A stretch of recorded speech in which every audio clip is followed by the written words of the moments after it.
Hello everyone, welcome to my another new blog. গিয়েছি lunch বক্সে। এটা হচ্ছে সাফা মিনি। তাদের ভেতরের ইন্টেরিয়রটা খুব সুন্দর লেগেছে আমার কাছে।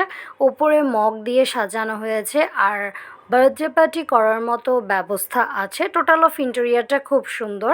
আর আমার ওই দিন খুব বেশি ক্রেভিংস হচ্ছিল পাস্তা খাওয়ার, মানে ওই দিন খেতেই হবে এমন এক অবস্থা।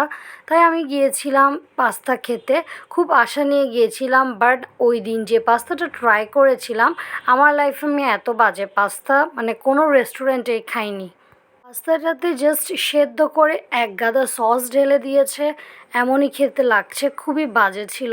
তাও অনেক কষ্ট করে কিছু খেয়েছি, আর লাস্টের এই অংশটা আর খেতে পারিনি কারণ খেতে খুবই বাজে লাগছিল। তাই এরপরে নিয়ে নিলাম একটা জুস টাইপের, আর জুসের বদলে তারা দিয়েছে ওখানে ফান্টা। এটাতেও মানে প্রবলেম ছিল, ফান্টা দেওয়ার পর ওখানে জাস্ট লেবু দিয়ে দিয়েছে। খুবই হতাশ হয়েছিলাম আমি ওই দিন গিয়ে।